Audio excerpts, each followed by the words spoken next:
that was long ago. Who is the object of your young affection? Mother, he is here.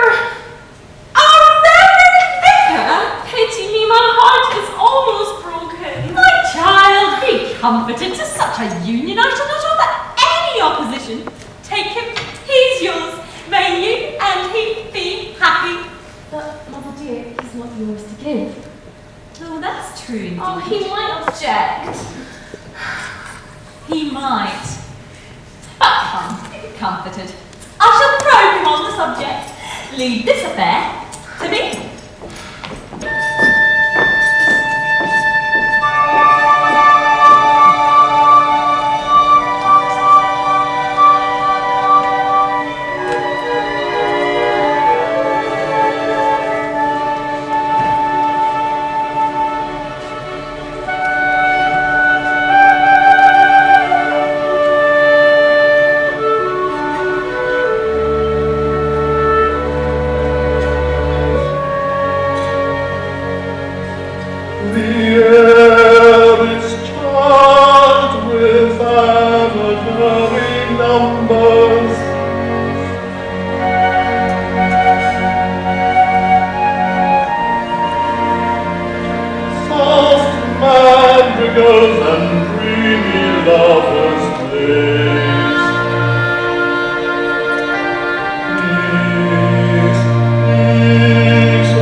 Had I a headache, sight the maids assemble. Had I a cold, well forth a silent tear. Did I look pale, then half a parish trembled, and when I coughed all thought the end was near. I had no care, no jealous heart nor me, for I was loved beyond all other men. Fled gilded dukes and belted elves before me. Ah me,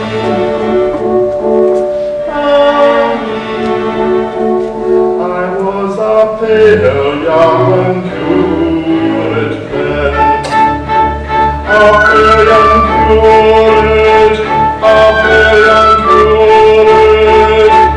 Ah me, I was a pale young curate then.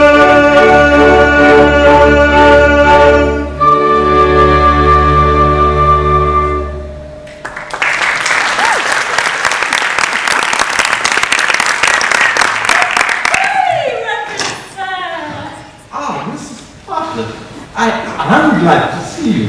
And your little daughter, Constance. Why, she is quite a little woman, I declare. Yes, Reverend Sir.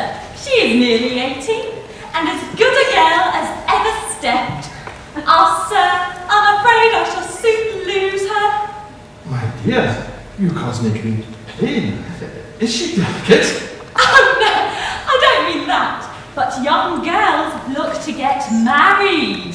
Oh, I take you to be sure. But there's plenty of time for that. 4 or 5 years hence, Mrs. Partlet. 4 or 5 years hence. But when the time does come, I shall take much pleasure in marrying them myself. To some strapping young fellow in her own rank in life. I don't want I have often wondered, Reverend Sir, if you'll excuse the liberty, that you have never married. Oh, be still my fluttering heart. A clergyman's wife does so much good in a village, and besides, you are not as young as you once were, and will someday soon need someone to nurse you and look after your little comforts. Mrs. Partlet, there's indeed much truth in what you say. I am indeed getting on in years, but I have left it too long. Time was when I might have, but no. My mind is quite made. I have an old fogey now, Mrs. Partlet, a very old fogey indeed. I'm afraid my mind is made up. I shall just live and die a solitary old bachelor. Oh, Mother! Come, dear one, don't fret. At the proper time, we shall try again. We shall try again. Poor little girl. She seems to have something on her mind. Mind you, she is rather comely. I was when this old heart would have throbbed in double time at the sight of such a fairy form. But tush, I am queuing. Here comes Alexis and his good and happy father. Let me dry this telltale tear. Sir Marmaduke, my dear young friend Alexis, on this most happy, most auspicious plighting, permit me as a true old friend to tender my best, my very best congratulations. Sir, you are most obliging. Dr. Daly, my dear old tutor, and my valued pastor, I thank you from the bottom of my heart.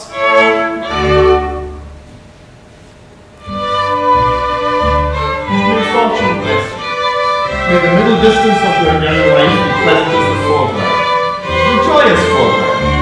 And when you have reached it, may that which is down in the far off horizon, but which will then become the middle distance, in fruitful promise be exceeded only by that which will have opened in the meantime into a new and glorious horizon. My dear sir, that is an excellent example of old school courtesy which I have through life been much addicted. Will you oblige me with a copy of it in clerkly manuscript, that I might use it myself on appropriate occasions? But you should have a fairly written copy, ere Saul has sunk into his western slumbers. Come, my son. Your fiancée will be here in 5 minutes. Rouse yourself to receive her. Oh, rapture! Yes, I will disguise you this room in the house of Sangazure, realizes my fondest wishes. Aline is rich, and she comes from a sufficiently old family, for she is 7,037 in direct descent from Helen of Troy. True, there was a blot on the escutcheon of that young lady, that affair with Paris, but where is the family, other than my own, in which there is no flaw? You're a lucky fellow, sir, a very lucky fellow. Father, I'm welling over with limpid joy. No sickly taint of sorrow overlays the lucid lake of love, upon which, hand in hand, Aline and I are to float into eternity. Alexis, oh, you're in love with this young lady. I wish you would not speak so openly. You're always singing songs in praise of her beauty, and you expect the very menials that wait behind your chair to chorus your ecstasies. It is not delicate. Father, a man who loves as I love. Pooh-pooh, sir! 50 years ago, I was madly in love with your future mother-in-law. the Lady Sangazure, and I have reason to believe she returned my love. But were we guilty of the indelicacy of rushing each other's arms, exclaiming, "Oh, my adored one, beloved boy!" ecstatic rapture, "I weep of joy!" which seems to be the fashion of modern lovemaking? No, sir. It was, "Madam, I trust you are in the enjoyment of good health." "Oh, sir, your vastly polite are mighty well." And so forth. Much more delicate, much more respectful. Ah, but see, Aline approaches. Let us retire, she may take her central place in the resting ceremony, which she is to play so important a part. Thank you.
join in these congratulations.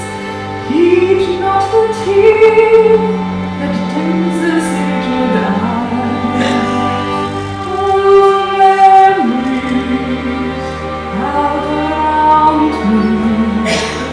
I sorrow, 'tis for myself, Aline, and not for thee.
Like this, Sangazure immortal, Sangazure divine, welcome to my portal, angel will be mine, immortal, divine, angel will be mine. Irresistible incentive bids me humbly kiss your hand.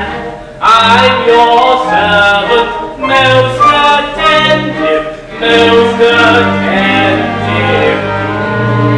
Command.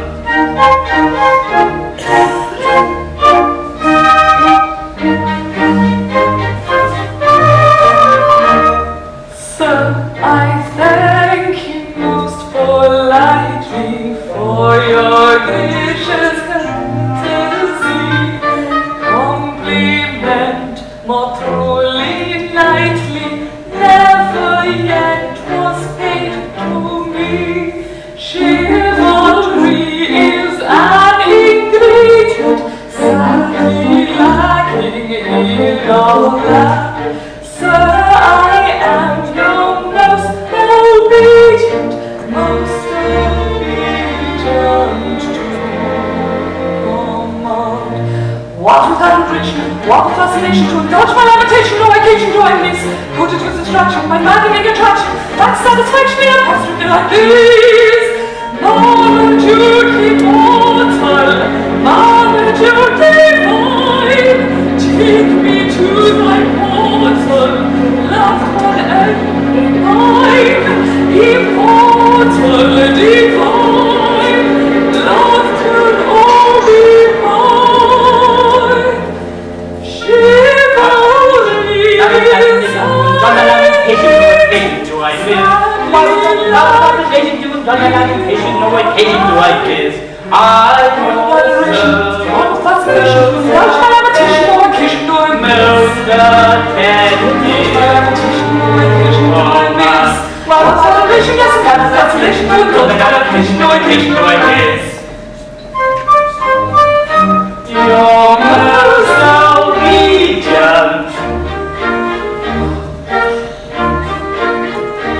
You're most obedient to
irrevocably betrothed to me. Are you not very, very happy?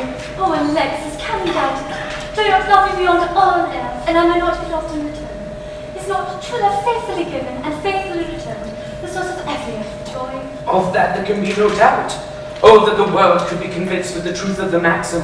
Oh, that the world could break down the artificial barriers of wealth, rank, age, education, beauty, taste, and temper, and recognize the glorious principle that in every marriage is the panacea of every ill. Continue to preach that sweet doctrine and you will succeed. Oh, evangel of true happiness. I hope so, but as yet the cause progresses slowly. Still, I have made some converts to the principle that man and woman should be coupled in matrimony without distinction of rank. I have lectured on the subject at Mechanics Institute, and the mechanics were unanimous in favour of my views. I have preached at workhouses, beer shops, and lunatic asylums, and was received with enthusiasm. I talked with navvies on the advantages that would accrue to them if they married wealthy ladies of rank and not navvies descended. No fellows, and yet there are those who hold that the uneducated classes are not open to argument. And what do the countesses say?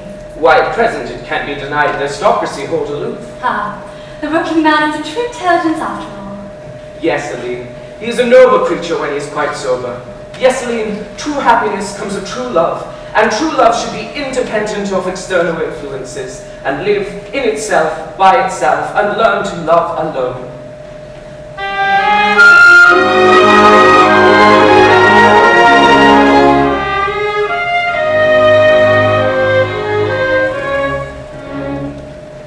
Love feeds on many kinds of foods, I know. Some love for rank and some for duty.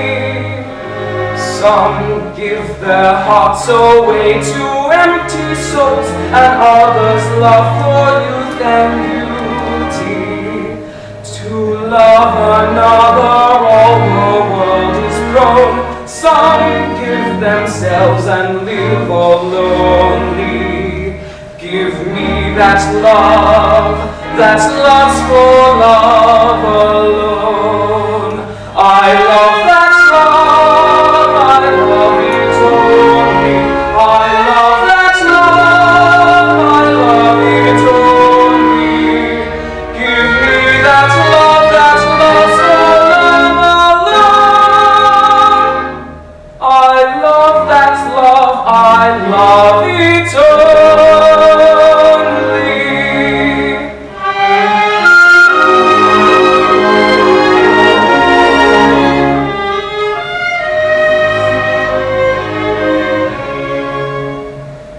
What joy for any other man can make when loving wife adores him duly.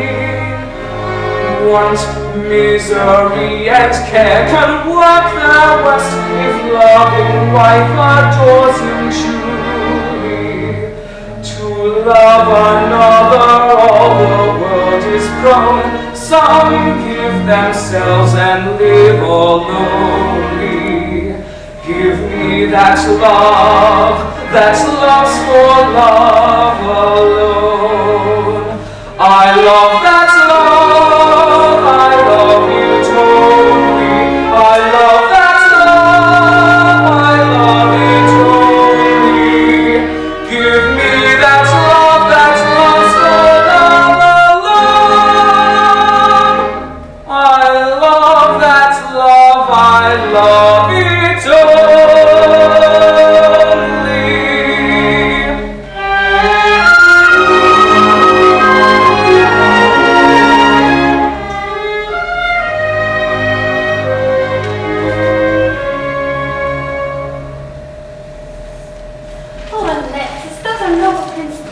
Yes, Aline, and I'm going to take a desperate step in support of them.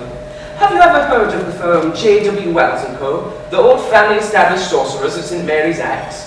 I've seen their advertisement. They've invented a filter which, if it is to be believed, is simply infallible. I intend to distribute it throughout the village, and within 12 hours of my doing so, there won't be a person in the place who's not experienced true and lasting happiness. What do you say to that? Well, dear, of course the filter's a very useful thing to have in a house. However, I can't quite see how it places its possessor on the very pinnacle of earthly joy. Aline, You misunderstand me. I didn't say filter. I said filter. You don't mean a love potion? On the contrary, I do mean a love potion. Oh, Alexis, I don't think it would be right. I don't indeed. And then a real sorcerer. Oh, it would be downright wicked. Aline, is it or is it not a laudable objective to steep the whole village up to its lips in love and couple them in matrimony without distinction of rank? Unquestionably, but... Then, as unpleasant as it may be to recourse to supernatural aid, we must nevertheless pocket our aversion in view of the great and good end I have in view. Hello, operator. Can you pass me through to 2012, please? Hello? Hello, is that J.W. Wells & Co.? Yes, sir. Is Mr. Wells there? Yes, sir. He's in the back. Stop taking. Would you be as kind to ask him to come to the phone? Yes, sir.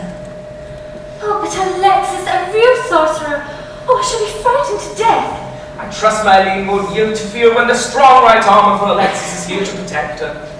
To talk of protecting me with your strong right arm, and face the fact that this family sorcerer could change me into a guinea pig before you could turn round. Could change you into a guinea pig, no doubt, but I'm sure he would not be so guilty of such an untradesmanlike an act. Hello, J.W. Wells speaking. Hello, I do believe you're a sorcerer. Yes, sir, we practice necromancy in all its branches. We've a choice assortment of wishing caps, divine rods, amulets, charms, and counter charms. We can cast you in a tilted low figure, and we have a horoscope at 3 and 6 that we can guarantee. Our Aberdeen chests, each containing a patent hag who pops out and prophesies disasters with spring complete, is strongly recommended. Our Aladdin lamps are very chaste, and our prophetic tablets foretelling everything from a change of ministry down to a rise unified is much inquired for. And we've had some very superior blessings too. However, they're very little asked for. We've only sold one since Christmas to a gentleman who bought it for his mother-in-law. But it turned out he was afflicted on it in the head, and it's been returned on our hands. But the sales of penny curses, especially on Saturday nights, is tremendous. We can't get rid of them fast enough.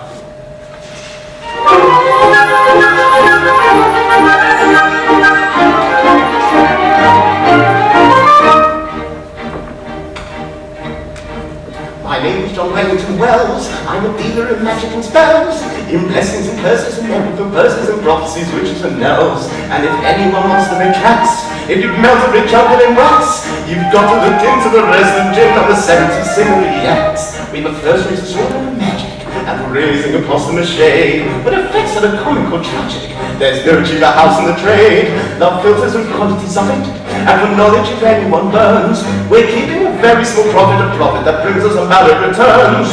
For we can prophesy, we prophesy, peace and purity, into futurity, sum up your history, clear up a mystery, human proclivity, foreign nativity, foreign nativity.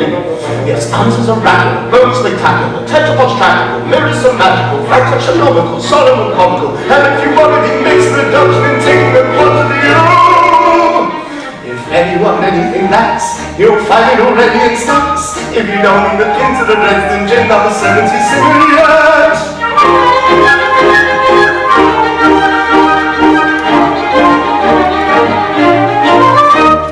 We can raise you hosts of ghosts and act without reflectors and creepy things with wings and gods and grisly specters. He can fill you crowds of shrouds and horrify you vastly. He can rack your brains with chains and javelins grim and ghastly. Then vanity, insugality, winning a vanity, full of satanity, vexed humanity, winning a nanity, craving of vanity, driving your curse of mentality. Barring tautology, entomology, electrobiology, mystic astrology, spirit philology, plus astrology, such as knowledge is the matter of wide apology. My name is John Wellington Wells. I'm a dealer in magic and spells, in blessings and curses and everything, curses and prophecies, witches and elves. And if anyone anything lacks, you'll find it already in stacks. If you told me the kids in a resident gin number 70 similar.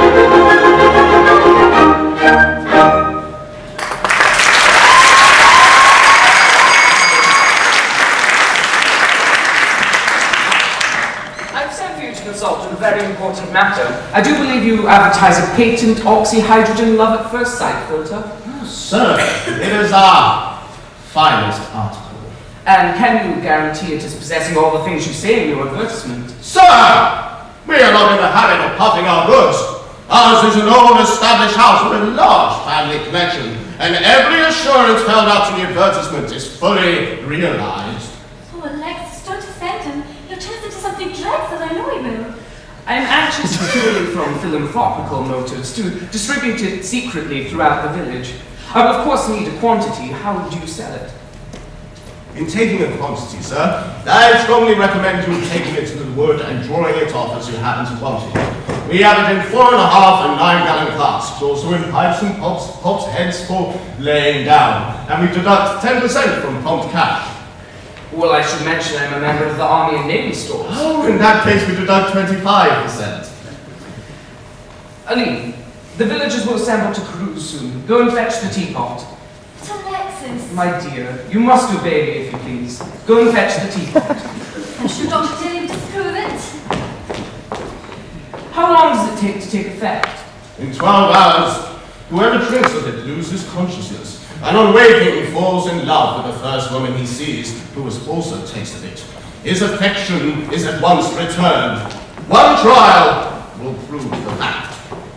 Well then, Mr. Wells, I feel obliged to at once ask you to put as much of the filter into the teapot as will suffice to affect the whole village.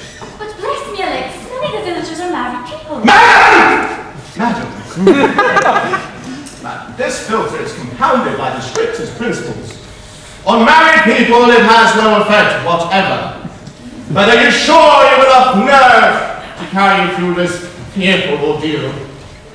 In good cause, I fear nothing. Very good.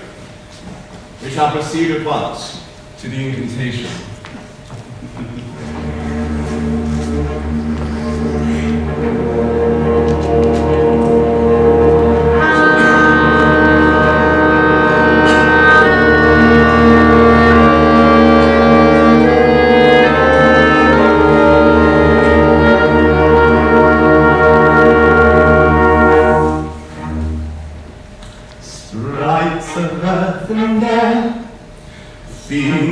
Flame and fire, demon souls come here in shows this fearful even sky. Appear, appear, appear.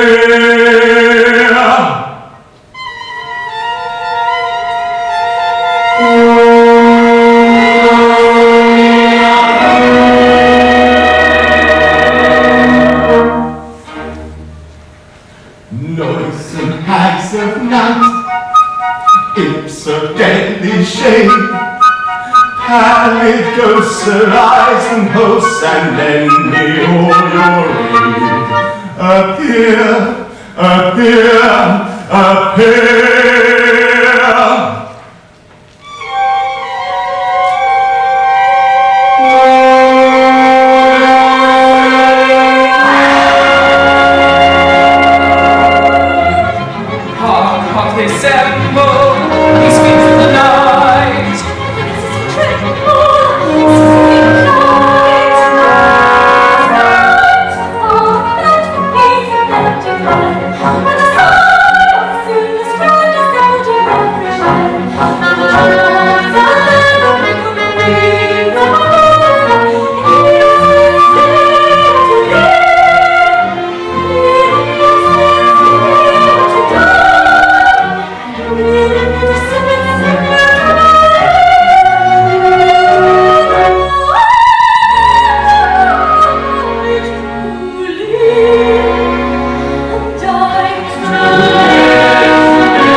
Poison bags discharge loathsome loads.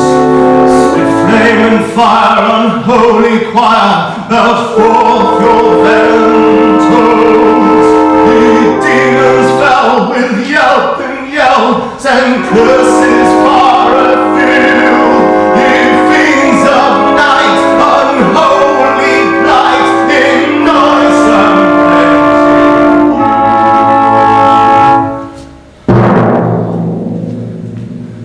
Number 1. Number 2. Number 3.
of restored gladness, peace bearing tillage, great scholar of bliss, O love, O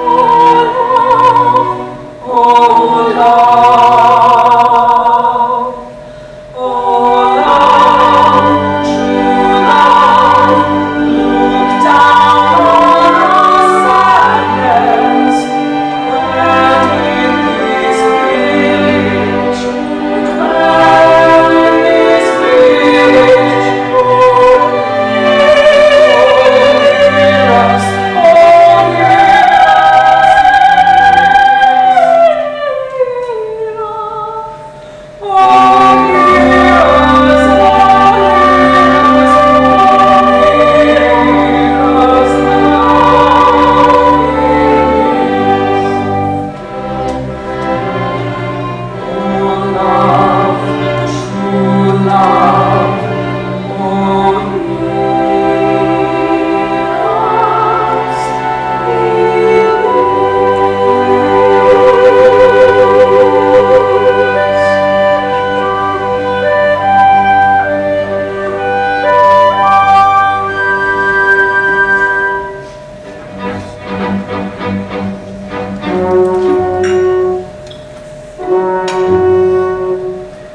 marvelous illusion, oh terrible surprise! What is the strange confusion that fills my aching eyes? Marvelous illusion, a terrible surprise. Excites the strange confusion within their aching eyes. I Discipline my senses, restoring reason's law, for fearful inferences the company will draw. For fearful inferences the company will draw. Oh,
drink should manifest its power. Oh, slumber,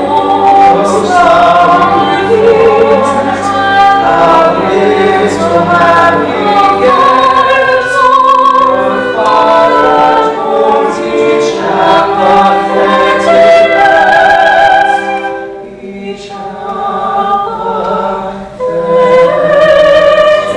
rest. But stay, my father is not here. And pray, where is my mother dear? I did not think it meet to see a dame of lengthy pedigree, a baronet in Casey be a doctor of divinity, and that was better food to see, oh far so sweet how fresh will be. And so I had him carried home, put to bed respectably, and put to bed respectably.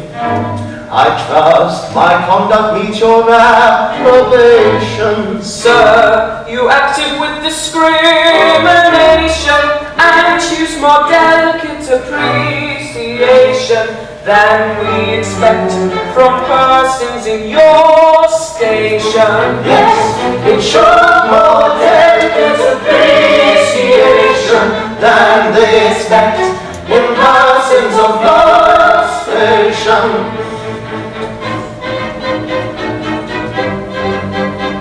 But soft they waken one by one. The spell has worked, the deed is done. I would suggest that we retire while Love the housemaid lights her kitchen fire. While Love the housemaid lights her kitchen fire.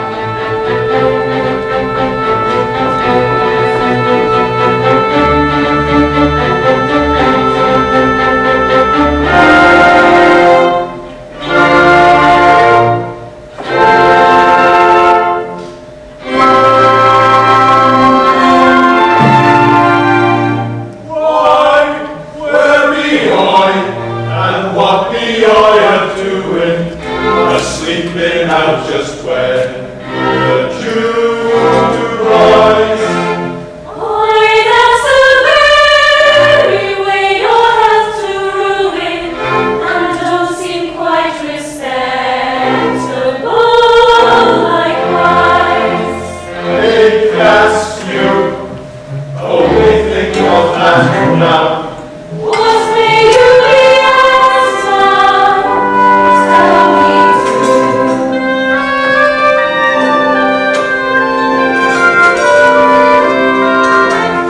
What a nose, and oh what isis, lips like a rose, and cheeks like wiseness. I tell you true, which I never done, sir. I like you, as I never liked none, sir.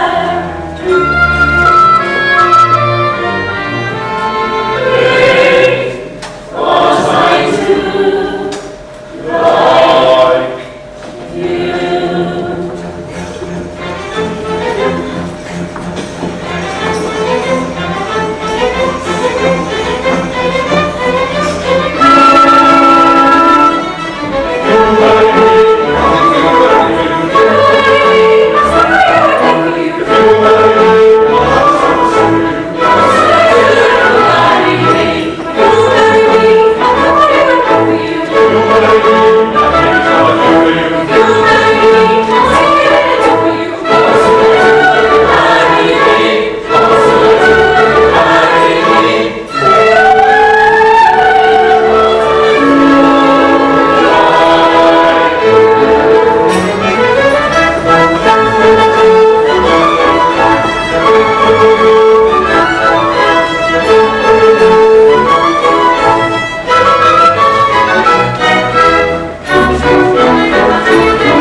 Caught that line, but for the rest, I did not hear it clearly.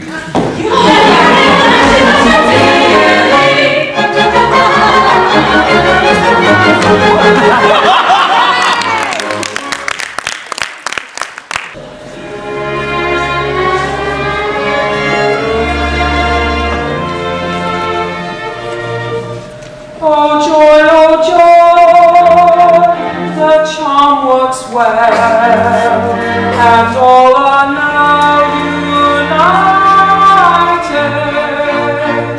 The blind young boy obeys the spell, they'll surely all united.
But we are wiser, far wiser than the world. Observe the good that comes of these ill-assorted unions. The miserly wife checks the reckless expenditure of a too frivolous consort. The wealthy husband showers innumerable bonnets on his penniless bride, and the young and lively spouse cheers the declining days of her aged partner with comic songs unceasing. What a delightful prospect for him. Yes, but one thing remains, that my happiness may be complete. We must drink the philtre ourselves, so that our love will be assured forever and forever. Oh, Elise, do you doubt me? Is it necessary that such love as ours need be secured by artificial means? Time works terrible changes, Aline. We must place our love beyond the chance of change. But Alexis, it is already far beyond that chance. Have faith in me, for my love will never, never change. Then you absolutely refuse? Yes, I do. If you can't trust me, you have no right to love me. You have no right to be loved by me. Enough, Aline. I know how to interpret this refusal.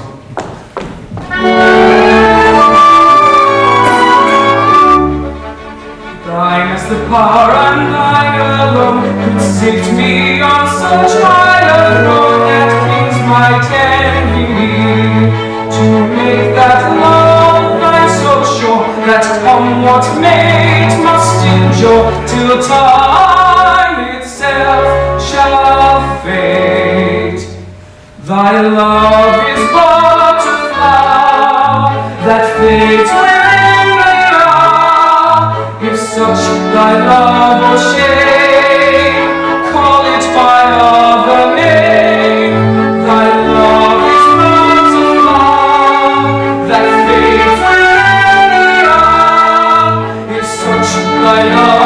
shame.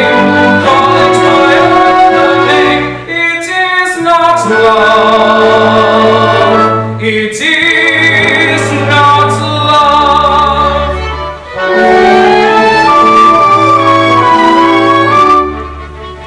Thine is the power, and thine alone suits it me on such high a throne that kings might envy me. This priceless throne of love untold, more rare than ore in pearl or gold. But no, no, thou shouldst be free. Thy love is like a ray that dies within the day. If such thy love or shame, call it by other name. Thy love is like a ray that dies within the day. If such thy love or shame, call it by other name. It is not love. It is not love.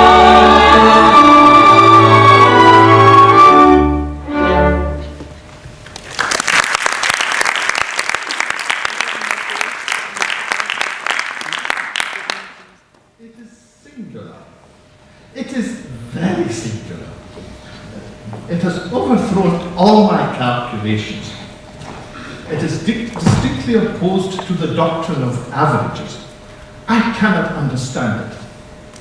Dr. Daly, what has puzzled you? My dear, hitherto this village has not been much given to marrying and giving in marriage. Hitherto the young men have not been enterprising, and the young maidens distinctly coy. Judge then of my surprise when the entire village came to me just now in a body, imploring me to marry them with the least possible delay. Even your excellent father has hinted to me just now that it is not unlikely that he may soon choose to alter his condition. Oh, Alexis, do you hear that? You're not delighted? Yes, I confess that the union between your mother and my father would be most extraordinary. Sir, the news that you bring us is phenomenal. Yes, still in my eyes it has its melancholy side. This universal marrying recalls the days, now alas gone forever, when I might have. But hush, I am puling. I am too old to marry, and yet in the last half hour I have greatly yearned for companionship. I never remarked it before, but the young maidens of this village are distinctly comely. So likewise are the middle-aged. Also the elderly. All are comely, and all are engaged. Look, Alexis, here comes your father. Mrs. Partlet, Dr. Daly, give me joy. Alexis, you will, I am sure, be pleased to hear that my declining days are not likely to be solaced by the companionship of this good, amiable, and virtuous woman. Father, I'm somewhat taken aback. I am somewhat surprised. This is not at all what I expected. Though it can't be necessary to reassure you that any wife of yours is a mother of mine. Oh, sir, I entreat upon your forgiveness. I am aware that socially I'm not everything what could be desired, but I can bestow upon your estimable father the great and priceless dowries of a true, tender, loving heart. I do not doubt it. After all, a faithful love is a true source of every earthly joy. I do myself not blame his poor father for acting on the impulse of a heart that has never yet betrayed him. Truly, Zora is not what the world will call beautiful, but Still, she is comely. Distinctly comely. Zora is very nice and very good and very clean and quite sober in her habits. And these qualities mean much more than beauty, dear Sir Marmaduke. Yes, beauty will fade and perish, but universal cleanliness is practically undying, for it can be renewed whenever it discovers symptoms of decay. So Marmaduke, I heartily congratulate you. I rejoice that it's decided. Happy now will be my life, for my father is provided with a kind and tender wife. She will tend him, nurse him, mend him, bear his pain, dry his tears. Bless the thoughtful fates that sent him such a wife to soothe his years.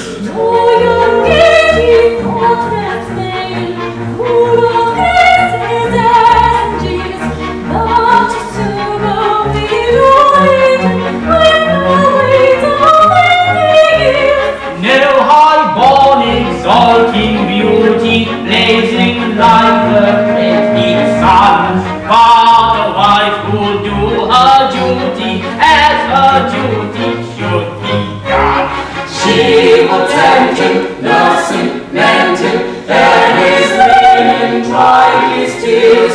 Bless the thoughtful fates that sent him such a wife to soothe his years. I know saucy maids and giddy, classy such as them abound, but are clean and tidy, witty, will be known for miles around. All the village now hath meted, and the happiest can be. I to live alone am fated, no one left to marry me. No one left to marry me. She will tend him, nurse him, mend him, bear his linen, dry his tears. Bless the thoughtful face that sent him such a wife to soothe his years. Bless the thoughtful face that sent him such a wife to soothe his years. Such a wife to soothe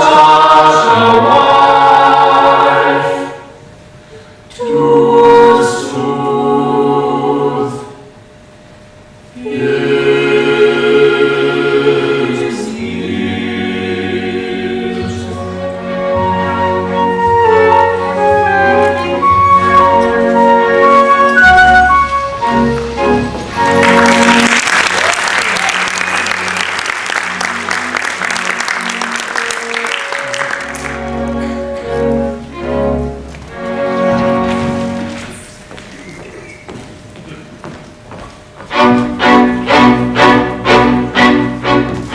Oh, I have wrought much evil with my spells, and ill I can't undo.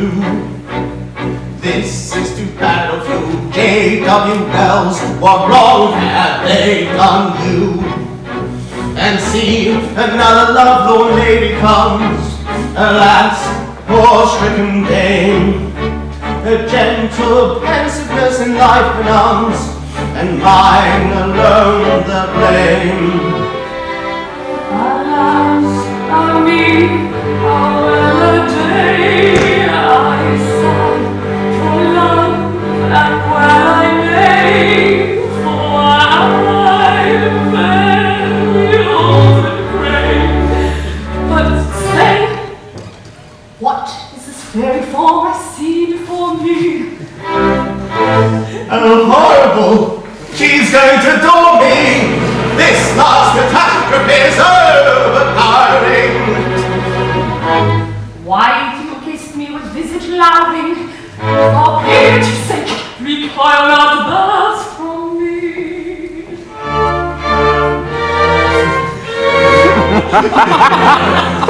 My lady, leave me! This can never be!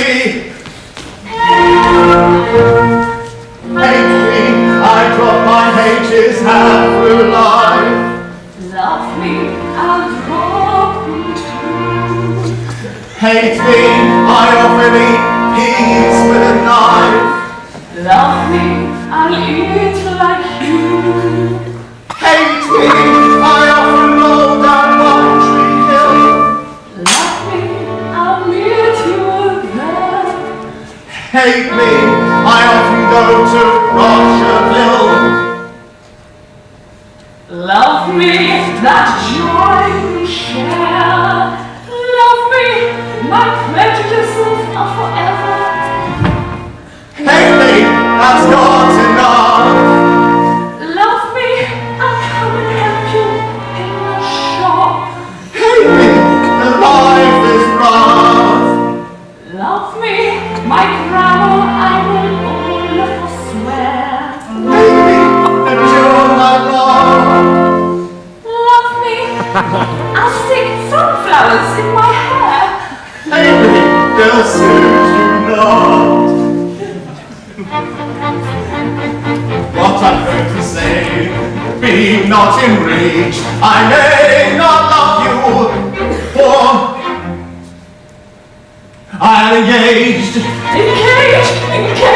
Engaged to a maiden fair with bright brown hair and a sweet and simple smile, who waits for me by the sounding sea on the South Pacific Island.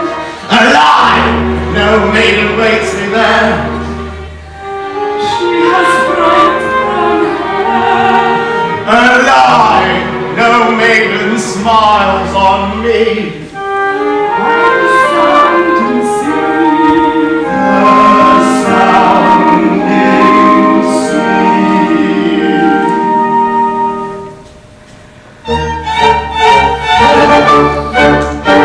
Oh, I can erase this where the maiden has bright brown hair and mine is white as snow. False man to be a fault by God, my family fault and by my lifelong woe. Oh, Annie maidens fair, and where will this end, and where I should very much like to know. It was certainly be my fault if she goes to a family vault and bury a lifelong woe. False man to see a fault by God, If she goes to a family vault, the family vault, the vault, the family vault, the family vault, the family vault, the family vault, the family vault, the family vault, the family vault, the family vault, the family vault, yes, the family vault.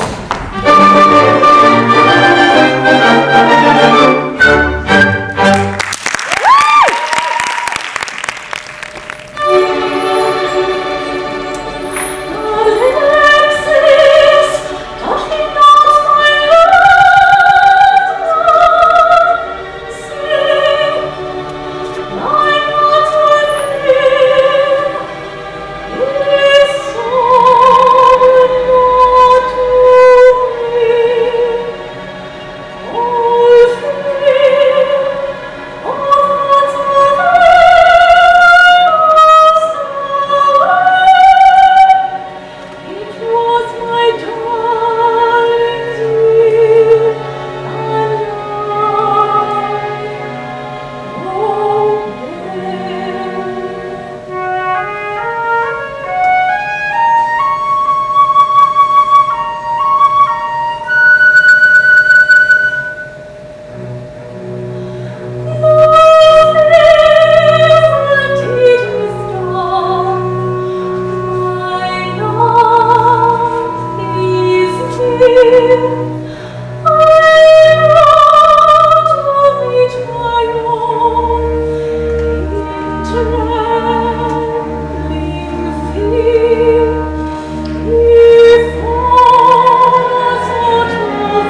sad and low, and with timid step I go, for with load of love o'erladen, I inquire of every maiden, will you wed me, little lady? Will you share my cottage shady? Little lady answers no, no, no. Thank you for your kindly proffer, good your heart and full your coffer, yet I must decline your offer. I'm engaged to so and so. So and so, so and so. So and so, so and so. She's engaged to so and so.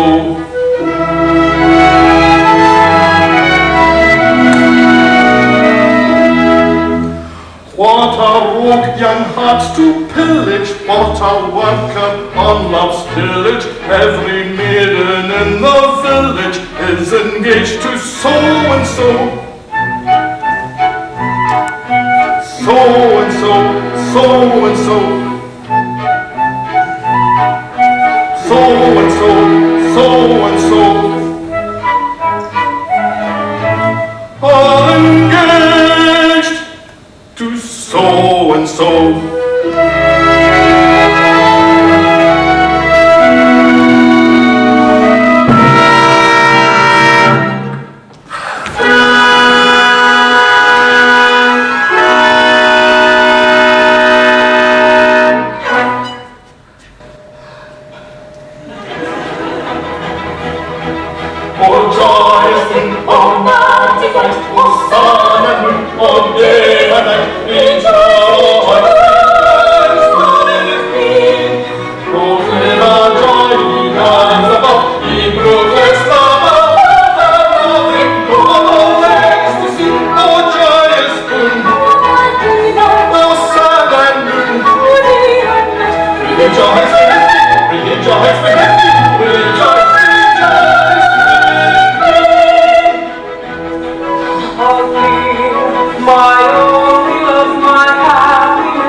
better or for worse, but here you leave me, our lover's curse!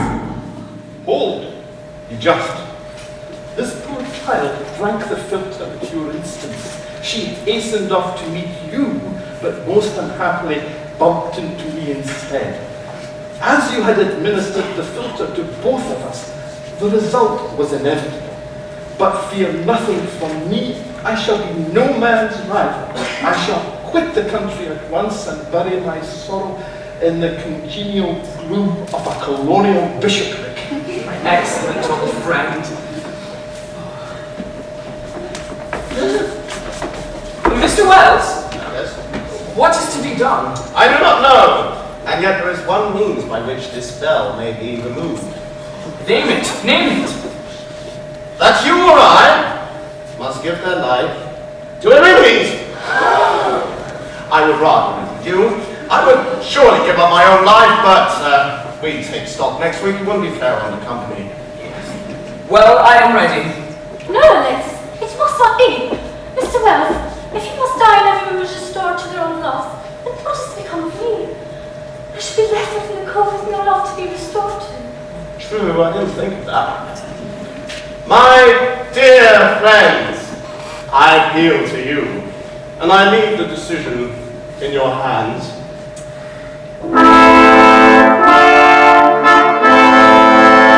For he or I must die.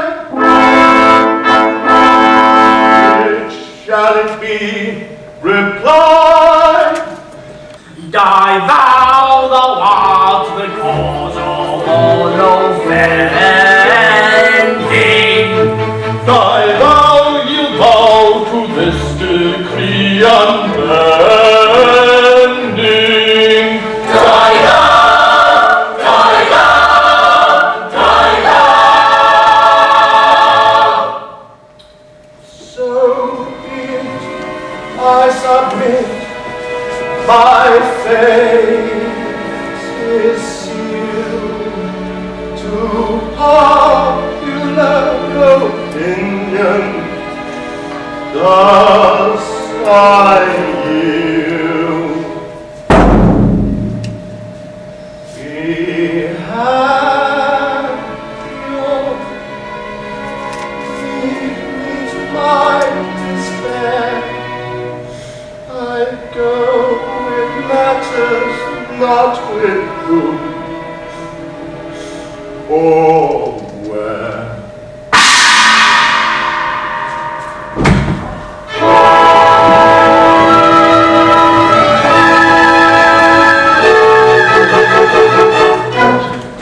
Oh, my adored one, Beloved boy, ecstatic rapture, I'm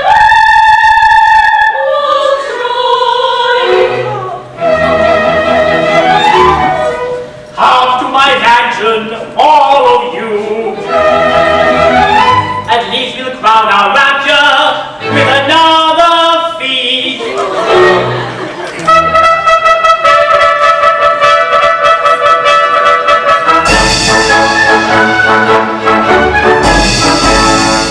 Now to the banquet we press, now for the eggs and the ham, now for the mustard and cress, now for the strawberry jam, now for the tea of the horse, now for the rollicking barn, now for the muffin and toast, and now for the gay Sally Run.